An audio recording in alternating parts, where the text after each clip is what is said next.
What's up, everybody, and welcome to another episode of Business and Biceps. And you better wake your ass up, because on today's show, we got some great points of personal power that I believe if you have these, look, call it in your golf bag. You got these in your sack, John. It's going to take you a long way. So yes, we're going to go through Q&A, and then we are going to bring 10 points of power from Andrew Carnegie. I can't wait to hear John weigh in on all these points. I will be weighing in. I don't know what the points are. I'm sure they're fucking fantastic. And yes, listeners, he is depriving everyone of Fosco's world, but hopefully we will replace it with some enlightenment. So with that being said, Corey, I believe we are going to continue to open with Q&A, correct? Yes, but it's brought to you by Shady Rays, John.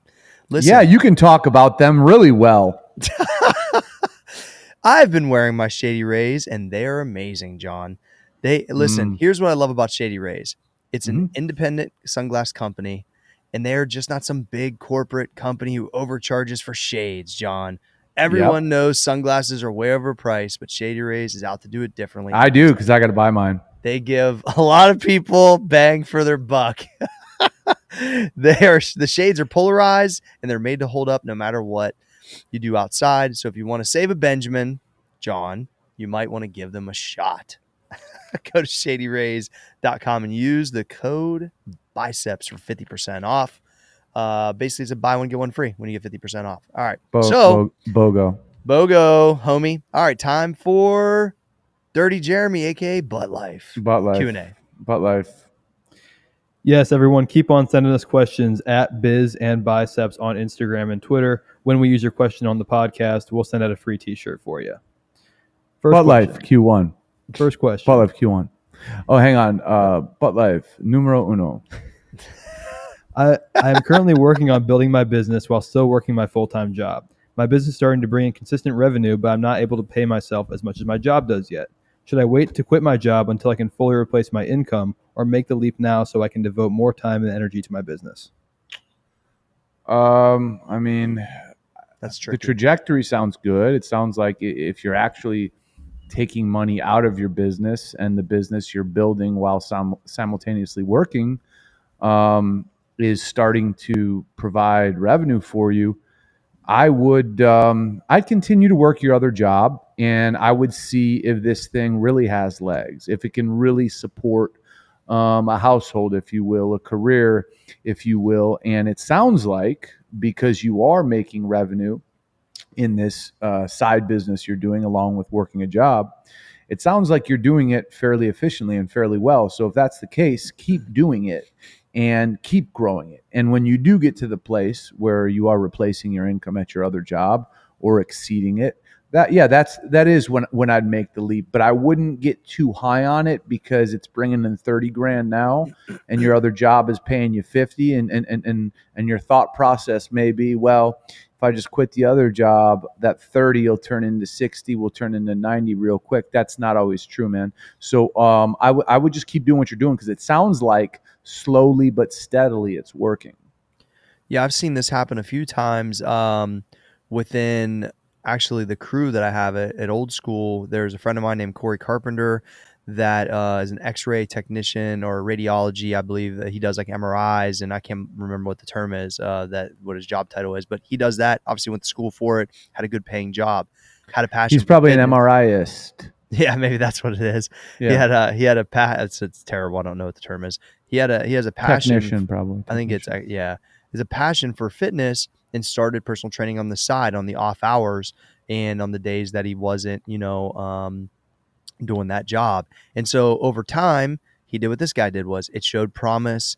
He's now hit some serious goals that he just sent me the other day, where it's surpassed his income. But here's what he's decided to do.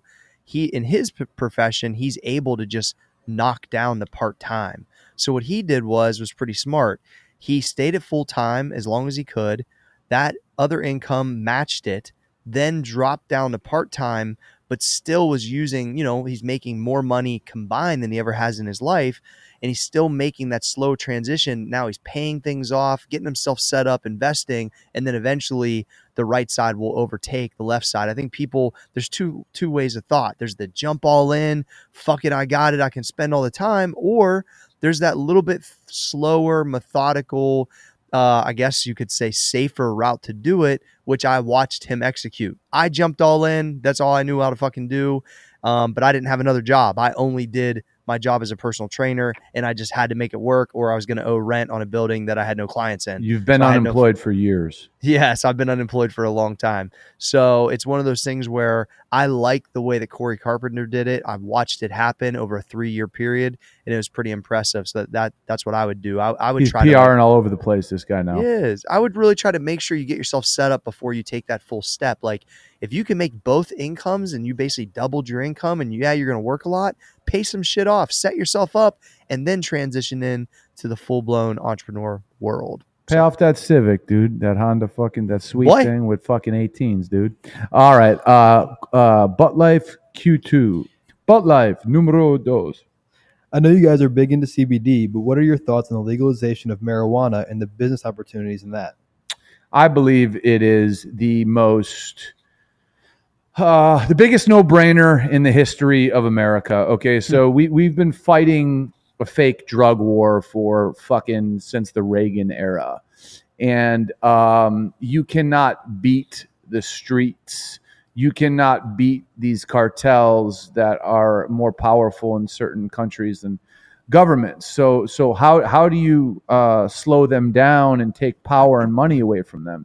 You legalize their product, right? So in my belief, and this is an extreme belief, of course, marijuana should be legalized, because that puts a major blow to these drug cartels that are ripping apart countries and killing people. But I would go a step further. I would legalize more drugs, because I am a firm believer that people don't go try a drug just because it's legal. Listen, if you want to buy drugs, you're going to buy drugs, period. So because it's legal, with the way kids are, if we're thinking about kids, it's almost less cool than if it's illegal. So number one, tax revenue for a lot of states that are absolutely broke. Number two, why should cannabis, marijuana be illegal when something like alcohol is legal? If you want to go death for death, we can do that. And guys, I am not a pot smoker at all. I would tell you if I was. Not a pot smoker at all. This is just common sense stuff. And there are some issues in this country that we just cannot get to on a common sense basis. But this is one of them that I think we're starting to make headway. And I think the politicians, they're seeing the money, right? They're seeing the tax money. Yeah. So I think this is a fucking no-brainer. Yeah, I think it's kind of crazy when that question even came across, because it almost feels like it's legal now to a degree. Marijuana, John. Yeah, in a way. Because, well, it is in a lot of places. That's what I'm saying. So I've been in other states where people are just walking down the street smoking a J, and it doesn't really seem like that big of a deal to me. I believe there's so many benefits, and that's why there was medical based stuff. That's why obviously we've seen the stuff from hemp with the CBD and its benefits. This all just follow the money. It's follow the money in the politics. That's where it all lies. But I believe it does need to be legal, and I think it needs to have some pretty strong standards, and maybe even stronger than alcohol, or right around the same amount. But yeah, alcohol kills way more people than marijuana does. There's no doubt about that. That's not even a fucking. How many people do you know that fucking chief up a fucking blunt and then go get in a fist fight? Yeah, dude. No, that's what I'm saying. They're just gonna eat they're just gonna eat everything at your house. Hey, they will eat your fucking Lucky Charms or Cinnamon Toast Crunch. Please don't touch mine. I could never have a box of Lucky Charms make it when I lived with college people. That's for sure. Lot of weed. I agree with that. Now, I don't know about John. You think like shit like cocaine should be legal? Yes, I do. Absolutely, 100%. Really? So I think the biggest threat. Okay, look at it like this: the biggest threat to national security, I do not believe, is terrorists, because yes, they hit us on 9/11, and there can be these lone wolf fucking attacks that happen here and there.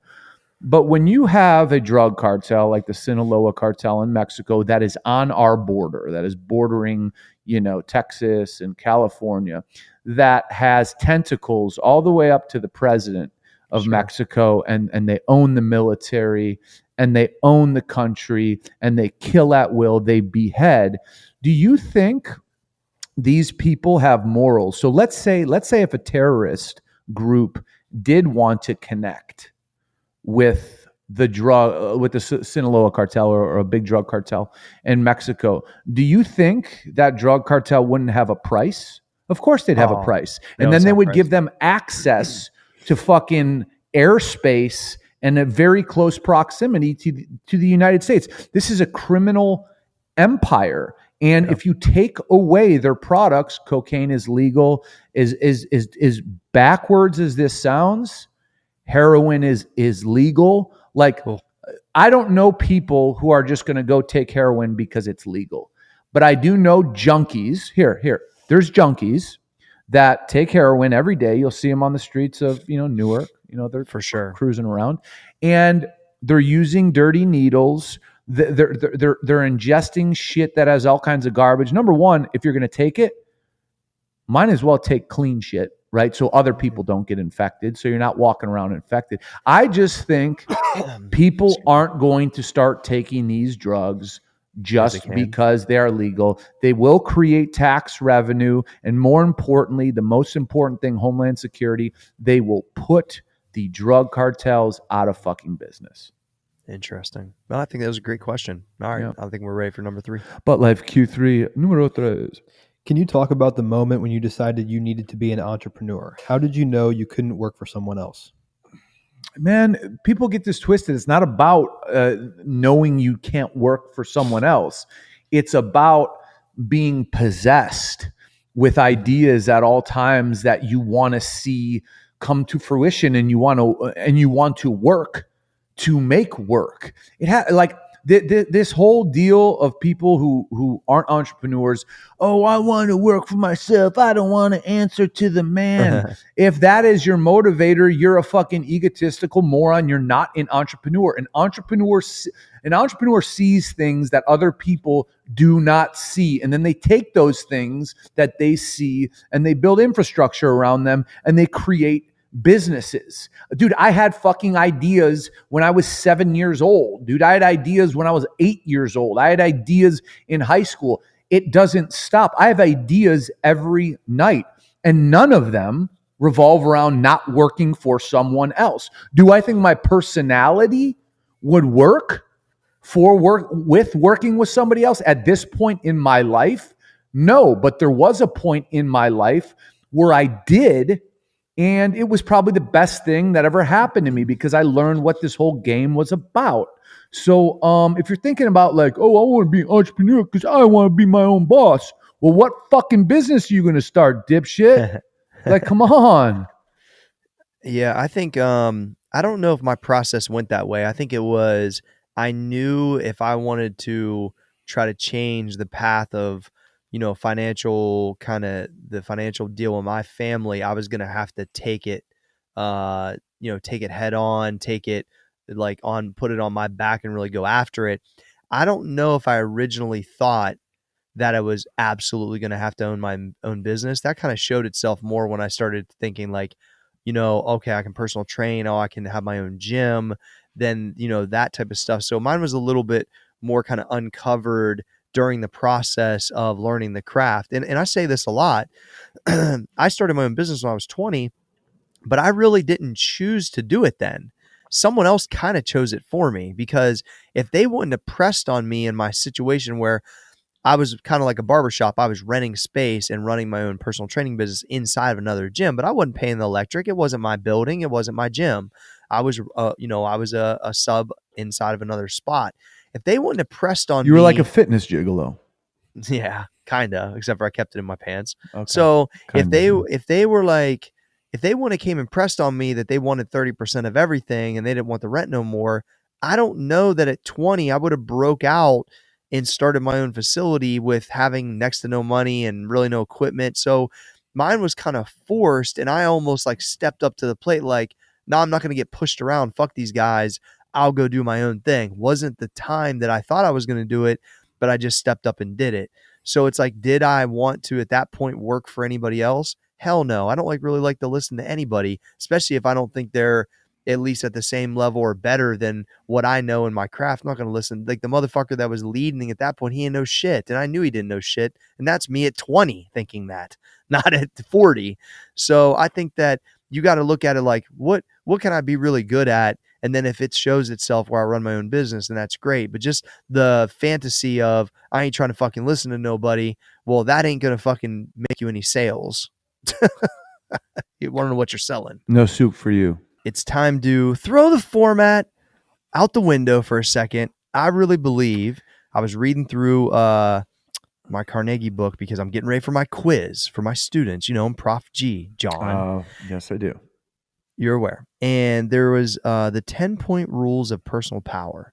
And I think that what's interesting is I was reading through these, there are things that you and I believe, do well naturally and some intentionally. And I think those 10 points, people, as we go through them and weigh in on them, that people are going to be like, oh man, that's something I need to work on, or it's something I wasn't even aware of. And I think it could be a really cool kind of just checklist for the listeners. So I'm pumped to kind of throw it off format and give it a try. Let's do it. Let's do it. All right. So on Andrew Carnegie's 10-point rules of personal power, number 1 is the habit of definite of purpose. And what I'll say, that's like an old term. What it comes down to is when you are starting a new project or your first project, clearly defining really what you want it to be about or do.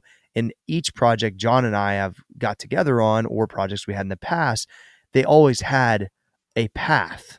They might have moved from time to time along the path, but you can't just be like, here, I'm going to start this, no market research, don't know really where I want to sell it at, don't understand. Like there has to be some real defined things to have any type of success. Or is it retail? Is it direct to customer? Is it, you got to have these things at least somewhat planned. And I don't know that everyone really does that out the gate when they think they're starting a business with their cousin and now they got a limo service and they don't know how they're going to get clients. You know what I'm saying, Johnny? Yeah. That really starts like out the gate. We've always had a defined goal in mind for what we would want these projects to become. Yeah, I think it's like almost developing a tree of whys. Why?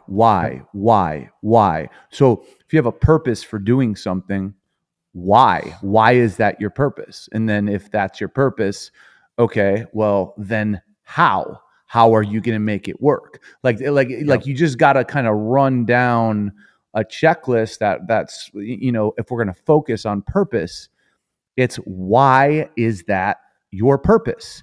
And if it's to improve a certain marketplace that has a huge fucking gap in it, and you as an individual cannot wait to fill that gap, and you have a great strategy and you know how to plug it in on like that's what purpose is why.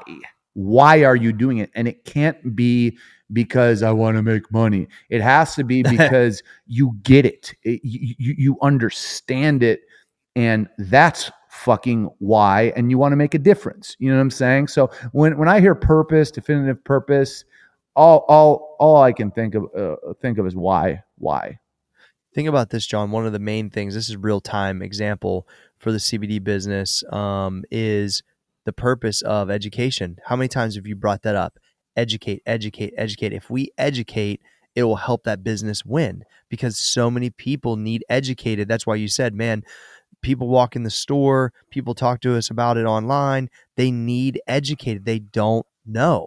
And if that was one of the main purposes of that business, which I believe it's going to be, think about the winning potential of the business because of that, right? It's I mean, using that as an example is a great example, and educating people on something that more and more people are taking, that more and more people know nothing about.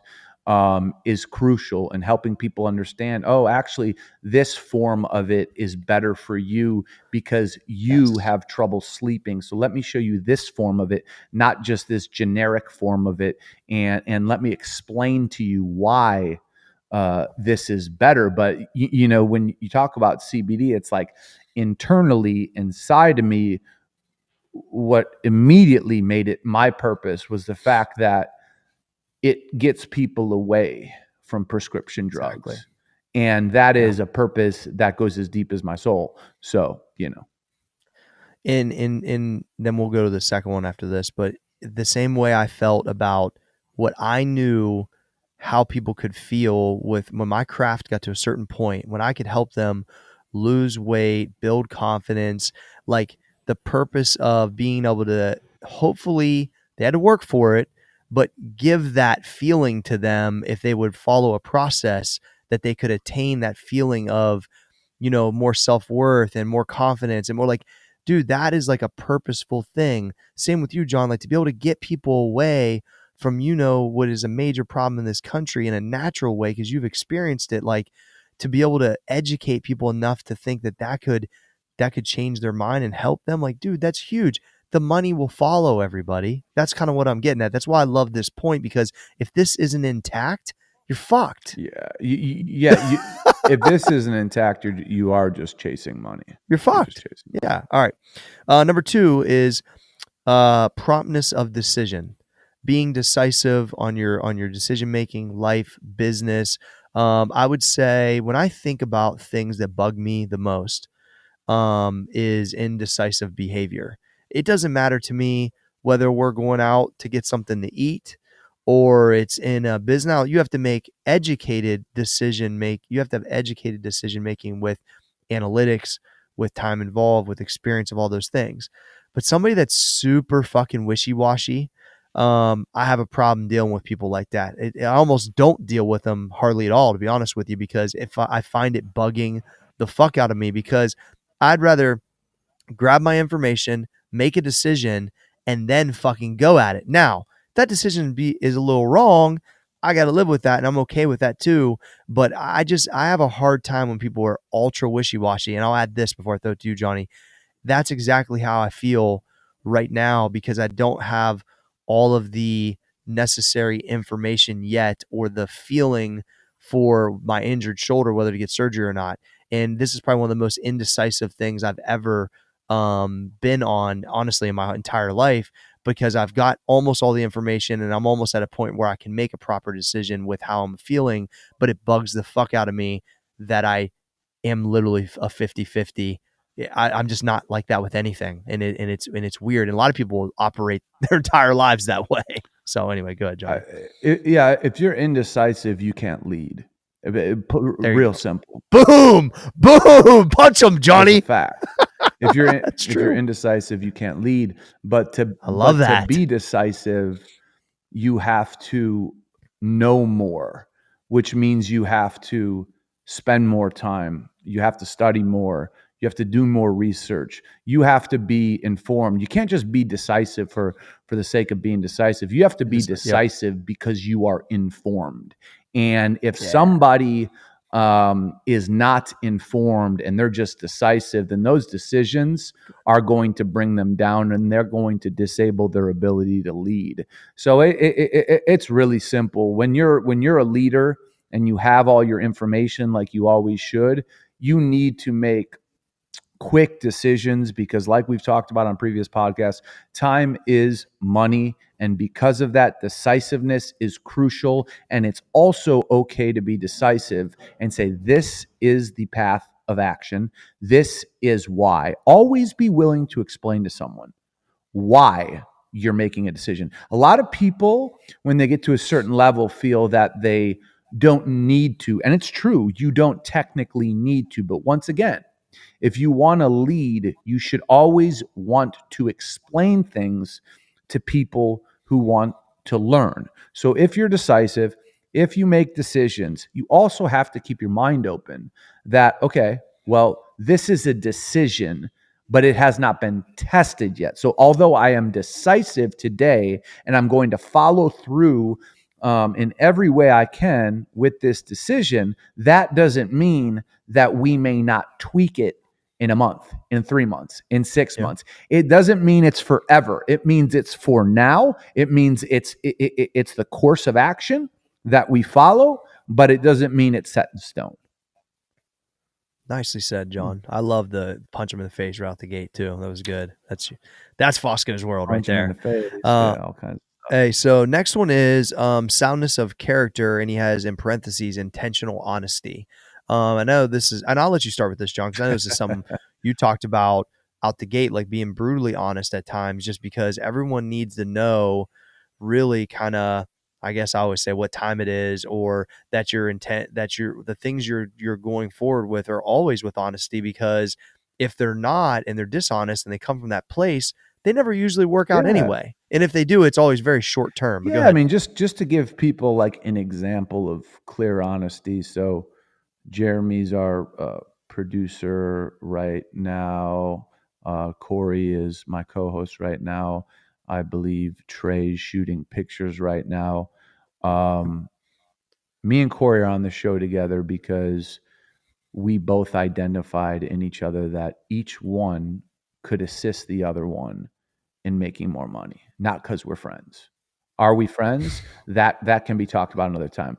But we both can assist each other in making more money. Jeremy's sitting here with the fucking camera on me because he's getting paid to do it, not because he thinks I'm cool.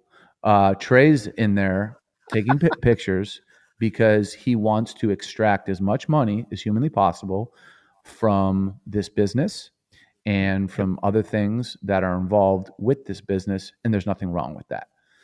He's here trying to earn a spot. Right. But people, for some reason, are uncomfortable with saying, I'm here to get paid, or as a leader, I'm here to blow up this business. And if you are not on board, you're out the door. And I could really like you and your family as people.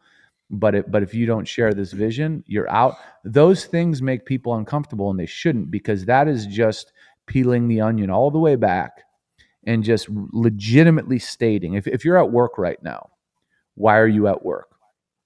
To get a paycheck. So if someone asks you why you're there, you shouldn't feel uncomfortable saying to get paid. Now, do you want to do great work and all that? Of course you do, but you are legitimately there to collect. That's why you're there. Not this team rah rah. We're gonna da, da, da, da, da. Okay, that's what they try to brainwash you with. But you're there to get a paycheck. So I just think it's very refreshing. I love telling people this, and I don't know why I love telling people this, but like, especially when I'm getting along with someone. Let's say that works for me. Like, man, we can really like be cool, but I will fire you at any point if I have to, but we could still be cool after that. I think it just basically sets the table that this dynamic we have together right now is great, and it's because we're productive at work. But if you go sideways, I will fucking can your ass like I will can anyone, but that doesn't mean I don't like you. So I think that just puts everyone on equal footing so they understand really what the score is. Well, I think, and also part of this, the soundness of character, John, is not knowingly, like, for instance, it would be like this, like a car salesman knows that this car that he's about to sell this person who's so excited to buy it, that it needs $1,500 in work, and that he covered it up, and that he's just trying to get it off the lot. I think it also, I agree with your thing, and I think it also can be shifted in doing business soundly, knowing that the product's good, the quality's good, that you're putting your best foot forward, that you're honest in what you're putting out to the world, and that you're doing good by people. So I think that I love the honesty from that standpoint too, because people get uncomfortable because people don't talk like that anymore, John. And that's where I've actually taken, a page out of your book, probably a little less aggressive, but I give people that I work with or don't work with a lot of times, just like in normal conversation, like out in the streets, I give them very direct answers sometimes that doesn't make them probably as uncomfortable as you make them, but definitely makes them uncomfortable. And I've actually gotten fond of it. Like I like doing it because people usually like kind of are taken aback for a split second, but then they respect it. And then they always give me a real answer back. It's interesting. I've been doing this for a little while now. And I don't know. I'm like kind of, I kind of enjoy it now because I think it's funny, but it's worked out well. But I took a definitely page out of your book there. All right. Number 4. All right, this is something that's real good, John. Strict discipline over one's emotions. Now, I know I'm going to let you start off with this one because this is probably out of all the points, this is one that you've worked, really hard on from, the things you dealt with as a kid and your just fiery personality. So talk about how having these in check, I believe, obviously your business career progressed way better once you got your emotions in more strict discipline over them, correct? It's a fact. So it's like we all personally have days that are up, that are down, that are stressful, that are happy, that are sad. But the reality in business is, I always say, you check your emotions, your feelings, and your personal life at the door. And when you walk in, you are the same motherfucker every day. Because if you're not, take someone in my position. If I'm in a bad mood, okay, so what's the chain effect? The chain effect is people I work with are going to be afraid to approach me. They're going to be afraid to talk to me. And what does that mean? That means we're not going to cooperatively work. And what does that mean? That means we're not going to get as much done, all because I failed to check my emotion at the door and I'm walking around like a monster. Now, if I'm not walking around like a monster, if I do check my emotions at the door and I'm consistent every day, then people don't feel the anxiety of Yep. should I or shouldn't I say this to John or this or that. And what that creates is consistency. And I believe at the core of every business is a consistent system of practices, a consistent system of behaviors, and consistent leadership. And there's absolutely no way you could have consistent leadership if emotions are being brought into the workplace. The workplace is emotionless. It is task oriented. It is solution based. There's no room for my girlfriend dumped me yesterday and I just can't get my work done. It just doesn't work like that. Period.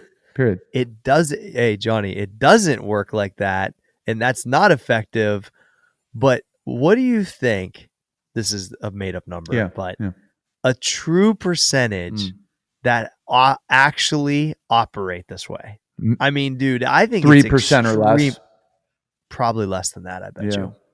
Because everyone, and this is whether you're an entrepreneur, whether you're a leader, a business, or you're, have some type of position over people. Like, I feel like this is something I've heard. Oh, my boss is in a bad mood today because da da da da da, has nothing to do with work.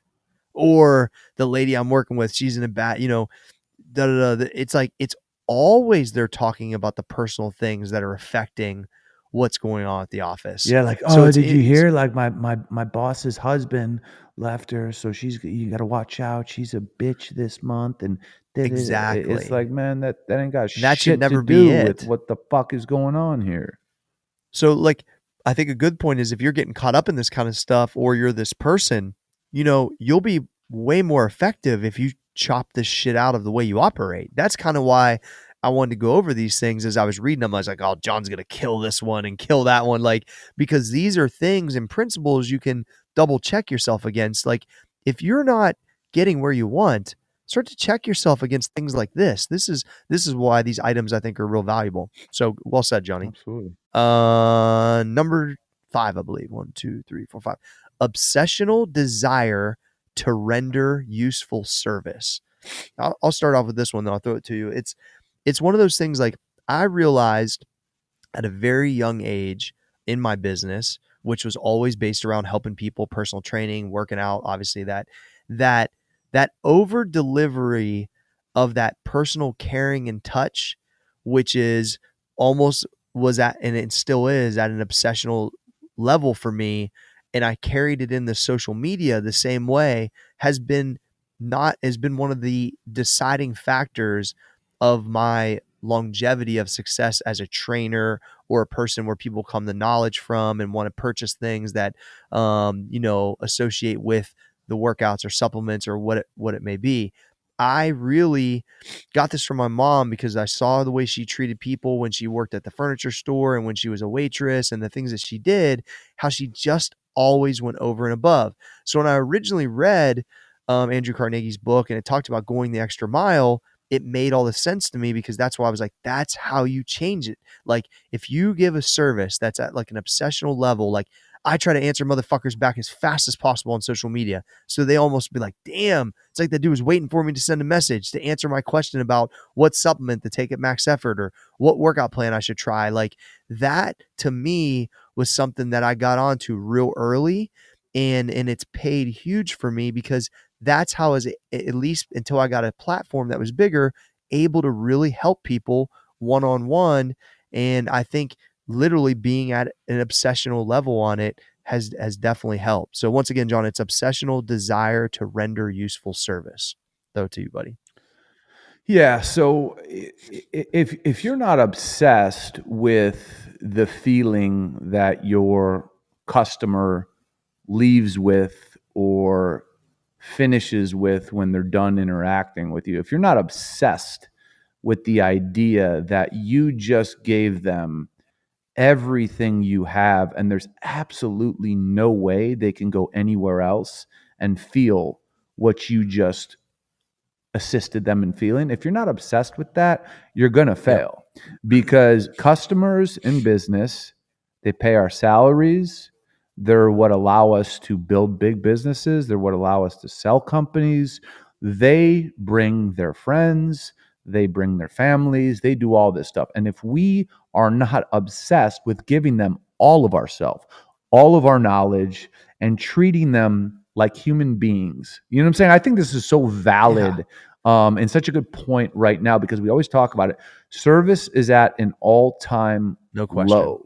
And some businesses are just surviving on smiling employees and basically just the humanity element of you're a person, I'm going to say please, I'm going to say thank you, and I'm also going to give you whatever you need in relation to my business here that you came to.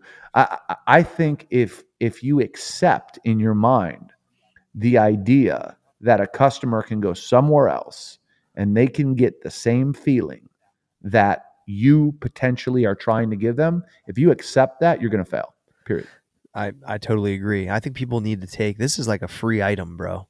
Like this is something that you just do. It's like effort based, right, Johnny? I mean, that's it. Absolutely. The next one I'm going to combine with there's two that are very similar. One is thorough knowledge of one's occupation.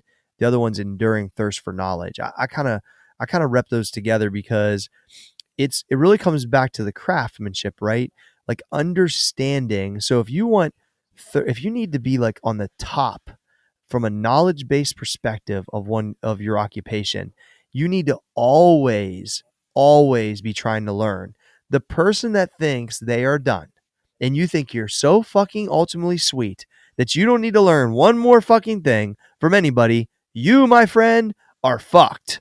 Because at the end of the day, it is a long-term, everlasting pursuit to be what a fucking samurai basically is what it is. And it never changes. You're always learning or testing or trying to learn from somebody or reading about somebody that did it better than you in the past or looking at somebody that's doing like just trying to do a better job than you did the day before and understanding that there is information out there, or what I love through trial and error of my own ideas, which John talks about all the time, like throwing stuff at, like the Italians say, right, Johnny? Throw the spaghetti at the wall and see if it sticks. Indeed. That's literally what it is. So I think if you don't have that rooted in your life pretty much daily, weekly, that you're searching for something, that's part of the reason why I love the podcast so much. It forces this point for me.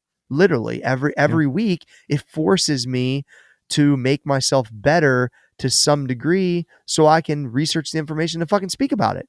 So I'll throw it to you, Johnny. Yeah, I mean, listen, I don't care what level you're at, low or high. You must always be a student. You must always be a student, and that means always seeking knowledge in relation to what you do. And I think one thing where people who may have some success get off track is they think they can only get knowledge from people who are above them, when you can literally get knowledge or have a light Everybody. bulb switched on from a bum on the Yeah. street, literally. And to know that just because you've quote unquote made it or made something of yourself, it's not time to stop intaking information. It's time to start searching for more, because if you've made something of yourself, you've proven that you can take information in and actually do something with it, and do something very, very successful that creates jobs and helps your family and helps yourself and gives you a sense of fulfillment. So if you ever think you need to stop intaking information and studying what you do, and literally, again, obsessively wanting to know everything about what it is that you do when you face a customer, you're just going to put a ceiling on yourself. Will I say you won't be successful? No, I won't say that, but you will put a ceiling on how high you can go. I think the most humble people are the people who are always seeking more knowledge, and when you have more knowledge, you can give your business a lot more gasoline. Yeah, amazing. So crazy about these points, man. This shit was written in like 1909, John. So good. It Hey, that in doesn't. the Bible, I think the Bible's a pretty old book Yeah, a too. lot of these are biblical principles too. All right, Yeah. next one is loyalty to one's personal associates. I mean, I think we've talked about that back and forth, but loyalty is something I take extremely serious, and I think there's a lot of lack of loyalty that's happening nowadays. People like to jump ship early. People, In the streets. yeah, in the streets. People like to just get sideways real quick because of a really bad entitlement problem, I think, right now. And, back in the day when we didn't have all this social media stuff and all this crap kind of confusing everybody's brain, it seems like if your dude was down to fucking be there with an axe handle on your front porch when shit was hitting the fan, like loyalty, loyalty is somebody like I've been in the fucking foxhole with metaphorically, and I can fucking trust them. And then when I know what time it really is and I can't, then I'm not going to put myself in a battle type format with them. You know what I mean? And it just, I just, this thing just seems like it is really, really getting bad right now, John. Yeah, loyalty is black and white to me, and it's also very extreme, because if you're trying to lead something which requires so much time, energy, and responsibility, and you have people that are on your team, and you even have to question in your mind, like if they are speaking negatively of you, or they're pulling negative ideas into other people's head, like if I get wind of that's accurate, and it's malicious, it it's game over immediately. Like, I don't want to hear an explanation why you talked bad about me. Bottom line is you are disloyal. Like, you have to look at business like it's a team, like it's a family. And if you have people that divide into sects, Yep. into sectors, then the business is just it's going to be a fucking mess. You're going to have this camp, Yep. and you're going to have this camp. I think we should do it this way. This three people, and Never then works. nothing gets done in an efficient manner. So it's real simple, man. If you want to fucking be disloyal to the people on your team, whoever's leading that team should get you the fuck out real quick, because you are a cancer cell that will spread. And we've had some problems like this in the past. And when you weed out that person that is essentially disloyal, talk about the difference that the room feels like instantly, ain't it, Johnny? Yeah, everybody knows, like, oh fuck, like there's no playing here. And they should have known that from the jump, because there's nothing about business that's a game. Money's involved, livelihoods are involved, people taking care of family members are involved. There's nothing that represents a game about it, unless you're competing, Yeah. right? When you're competing, it's obviously a game, like we've discussed. But when you're talking about that, if you terminate somebody for being disloyal, everyone immediately thinks, "Oh shit, I need to tighten Get up." my shit together. And that's good. That's good, because you do need to tighten up. Like as a leader, you got to live tight. You can't be loose. Yeah. You can't talk loose. If you think something, you can't say it around certain people, because shit rolls downhill, Yep. right? Like if I say something, I'm setting an example to people, and then they're going to start saying it, because if it's okay for me to do it, it's okay for other people to fucking do I it. agree. It's very touchy. Yeah, I think that, talking disloyal, being disloyal, that's that right there. People think they can get away with that shit. You're going to get weeded out. Eventually, the person you're doing it to will figure it out, find it out. And then it's almost like, this is probably accurate to say, like, once I understand that, you're pretty much dead to me. Right, absolutely. And like, don't people need to understand that, like, people It's in, it's that extreme, basically.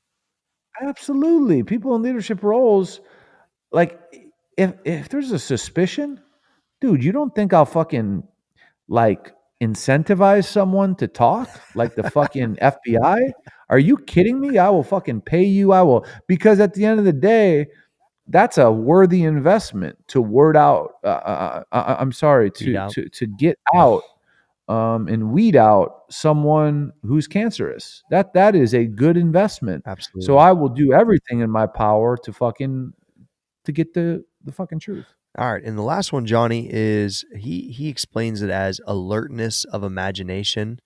But what I gathered that Mm. is acting on it, continuing to have it as an adult. A lot of people don't really dream or see things, or they don't take ideas and actually put them into work, or they literally just don't even participate in this type of thinking after being a child.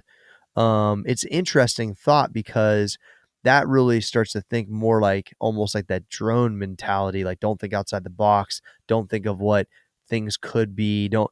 And I've talked to some people that they don't really partake in this anymore. And as an entrepreneur, and I know I can't wait to hear what you got to say, like, I'm always like, what if we did this? And man, it could really end up doing that. And I just think that keeps life a lot more interesting and lively, and then taking those imaginations or ideas to fruition, where you see somebody using your product or wearing your shirt, walking in your store, being in your gym, or reciting back something from the podcast that was a thought that you brought out as a point. Like, man, when that stuff starts to happen, that's like super rewarding. So to suppress those things, won't allow you to be successful in this life, I believe. And that's why I think it's one of the points. So once again, it's alertness of imagination is how he explains it, Johnny.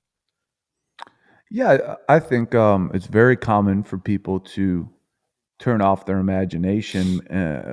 But on the flip side of that, I believe if you do turn off your imagination, part of you, literally, I believe this, part of you is Dies. dead. Yeah, Like I agree. you're killing part of Wow, yourself. that's exactly how I think about it too. And when you allow yourself, like you did when you were a kid, the reason you were so creative as a kid, everybody, is because what you were not thinking about was what all the other kids thought. You were just in your own world, playing with your toys, watching your cartoons, building fucking forts out of furniture. You were using your imagination to create your own world. Yeah. And that's why a lot of a lot of people look back on their childhood as almost a magical time. Well, it was, because you allowed your imagination to be present. And when it's present, you do things that create alternate realities, but those alternate realities they're still reality. They're your reality. So I will never, ever, ever let any kind of pressure or anything like that suppress my imagination, because life will quickly get boring Yeah. when you, your neighbor, your whole street, your whole building do this. Oh, here's what we do. We go to work, and then on the weekends we go and grab dinner during the day we go shopping, and every motherfucker does the goddamn Same same thing. shit. And then there's like this motherfucker who's like, yeah, dude, I like to fucking paint bricks and fucking throw fucking all kinds of metal against the wall and glue it up, and just does some wild shit just because that's how he or she expresses Love themselves. it. That motherfucker's alive. That Yep. person's alive because they're doing what they feel. They're not just fucking keeping up with the Joneses and this and that. It's like, dude, if you want to feel alive, let me tell you this. It ain't got nothing to do with being rich. Yeah. It has everything to do with expressing yourself Yeah. uniquely as much as humanly possible. Think about how alive you feel after just doing podcasts, Johnny, or the anticipation of, getting your material together and people reverting it back and saying it made a difference. Like, this is a way to express ourselves at the highest level with the most people listening. It's awesome. Yeah, man. I feel very alive when we do this. I think I feel most alive when I can take take something that doesn't exist and bring it into existence through business, and people find enjoyment in it. Absolutely. Because that is my, up until this point, that has been the love of my life. Yep. Right there. Yeah, I love it. All right, in closing, John, I'm going to run back through these real quick. And as you're doing your checklist, the listener, it's like, look, you got to have a purpose. You got to be able to make prompt decisions with accurate information. You got to be an honest person with sound. You got to have a sound character. You got to have discipline over your emotions to bring it to work each day, not to be bringing, some bullshit into the office. No one cares how you fucking feel, pussy. Exactly. No one fucking cares. That's exactly Okay? right. You got to have an obsessional desire to render a service to some degree. That's how you'll be successful. You got to have a thorough knowledge of what you do and a thirst for continuing your education constantly. You got to also be loyal to the people that you work with. And if there's disloyal motherfuckers, get them the fuck out. But the String them up, dude. Yeah. Concrete shoes. Concrete fucking shoes, Italiano That's style. how we do it. Jimmy Hoffa, rest in peace. And like John said, you're either on my team or off my team, right, Johnny? There's no in the middle. That's it. That's it. If you're off, we castrate you. And don't suppress your imagination, because in business and life, Cut off that penis. it basically, it kind of is like Johnny said, it's almost like feeling like you're dead inside. So don't suppress that. It starts when you're a little kid. Continue to let that roll as you get older. I think these are all really good things as people are wanting to get into business, or they're in business currently, just to kind of revamp their thought process on, man, am I doing some of these things or not? So thanks for going along with this, John. I think it was some cool info that people could really, they digest and it could help them. Corey. Yes. I think it was great stuff. Are you ready for the 5-minute fuck off? Oh yeah, forgot about that. Yeah, let's go. Yeah, we got very serious about Andrew Carnegie. This was I think serious. A lot of people, I think a lot of people call him Carnegie. But depends on where you live at. Yeah, but I believe the appropriate pronunciation is Carnegie. It is Carnegie. Right? Yep. Because he's Scottish. You're a big fan of Andrew. I am. And answer this. There's been a rumor out there that in the streets, in the streets, that the over under on the amount of Andrew Carnegie books you own is 1,000. I've probably owned, here we go, 300, but giving them away. I'm being serious. I've probably owned 200 or 300 of these books and given them all away. I think I have 2 at my house currently. 2. Yes, dose. And I have the third book I have is like a biography, but I've never read it. I think it's too thick. I don't think my attention span will make it. So I'm better with these books that are a couple hundred pages. But what are you gonna do? John, I got a question for you, fucker. What's up, fucker? What's fuck up, off, bitch? fuck off Friday. What's up, bitch? What is your next? I know you went to Atlanta not too long ago for a big concert thing. What's the next one on your calendar? Because I know it's a necessary thing for you. You really enjoy it, and I'm glad when you do it because you don't really take a lot of time for yourself. So, like, do you have something on the calendar that you'll be partaking in soon that's concert related? Well, here's the deal. Before you go to a concert, you need to, before you make plans, you need to line up all your drugs because that's part of the concert. I'm kidding. Yeah. No. So I actually was very interested in Woodstock. They were doing a Dude, fucking yes. Woodstock this year, and the fucking They canceled it? I'm sorry, the lineup, yeah, it was insane, but they fucking canceled it probably because the lineup was so insane. They realized that they had to pay people, So much you money. know, like Jay-Z and Yeah. other like 30 other headliners.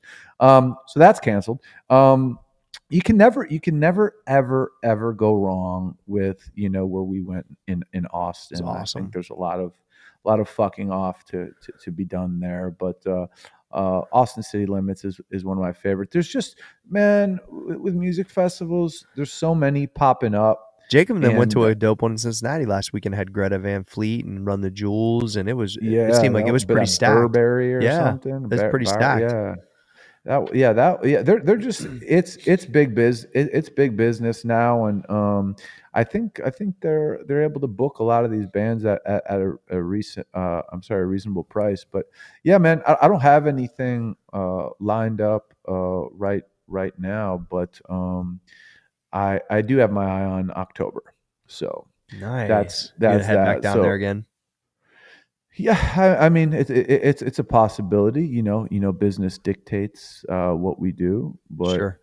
have you and for those who don't know, Trey, he models on the side. So have you and Trey been doing anything like sexual in the studio since I haven't been in there? Trajan and I do nothing sexual, so I'm not sure why you would ask that. We did Those are rumors, right? There's so no for rumor everyone there. listening, I am, there's people in the heterosexual office I and talk married. to, and they said the door locks, and all of a sudden, Well, we're in the podcast studio, John, trying to keep it airtight.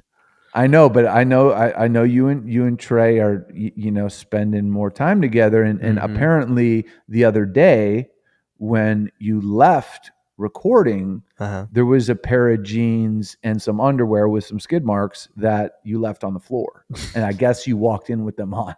You are making up so much dumb shit. It's unbelievable. No, I know, and forensically, I guess. Forensically. I guess the one they refer to as the coat, he had it checked out, and they said based on DNA, it looked like your underwear was licked, and there was only one other person in the room.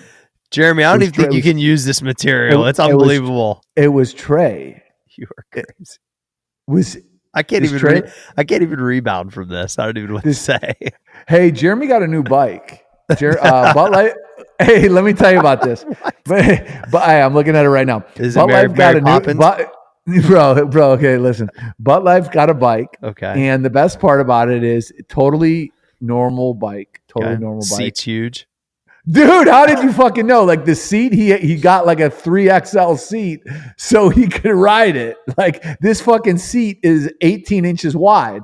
Like it literally, if he put a basket on the end of that fucking thing, he would be like Mary Poppins. But he got a new bike. So for everyone who likes the Butt Life intro, I just want you to picture in your head a 18-inch wide bike seat, and the vertical nature of it from front to back is probably 39 inches. So Jeremy should post a picture. Dude, of it's quite a platform, seat. Dude. And the tires, I think it's to support, the butt. These are some fucking tires, bro. They're like fucking 7 inches thick. We should Jeremy should post a picture of his bike seat on. I'm telling you, it's like a semi truck, but it's a bike. Life. Yeah, no, he came prepared. I mean, he did it right. He got all the options on this bike for his genetic makeup. Oh, I know. Yeah. Last thing I want to talk about for Fuck Off Friday is Raptors going to win. Raptors going to beat the fucking Warriors, you think, Johnny? Have you watched any of it? I haven't. I heard Kevin Durant is hurt. That's correct? He is, and Kawhi. I mean, they were. I think the series is 1-1 right now. So gotcha. Is DeMarcus Cousins playing? DeMarcus Cousins is playing, but it looks like he jumps about as high as you, and you got rim jammed on the 8-foot rim at the office. First off, DeMarcus. Hey, all I have to say is this: I saw it with my own 2 eyes. DeMarcus Cousins has made quite a large sum of money in the NBA, so he's doing something right. So the comparison I will take as a good thing, because DC is he's a dominator. He is, and he actually had like not quite a triple double, but his first day back after, remember, he tore his quad. He went like 11, 8, and like 6 or something like that. And shot a couple threes, and so yeah, he definitely helped. So he plays like me, basically. Played just like you at the office. Yeah. All right. Kawhi Leonard's actually got my game. But yeah, you should come out here and see Jeremy's bike. I love it. I think it's amazing. No, we'll put pictures up. We'll put pictures up on Business and Biceps. And I'll try to get a video of Jeremy riding away on the bike, not coming towards, but riding away. And you know how sometimes when people try to accelerate, they stand up and they like pedal fast? Yeah, of course. Yeah. You do that? We'll get that going. Because he doesn't have a seat. He has a platform. So good. All right, John, brought to you by Shady Rays. Exclusively for our listeners, they give you the best deal they have to offer. This is a Black Friday level deal that they are giving us. Use the code BICEPS for 50% off 2 or more pairs. So that is a BOGO. Buy one, get one free. You get 2 pairs of sunglasses for $45. This is the best deal Shady Rays offers. I've had people tag me on my story that they were buying sunglasses. Go ahead and tag us when you're grabbing those 2 pairs. Redeem it at shadyrays.com. Save some money, dude. They're like $100 cheaper than every other brand, and they're, from a quality standpoint, they're better from fucking Mr. Sunglasses himself. Absolutely. Take it from me, dudes and females. And yes. All right, Johnny. That's where I'll stop it. Johnny Fosco! Oh, Corey. Can the podcast be stopped? The podcast can't be stopped.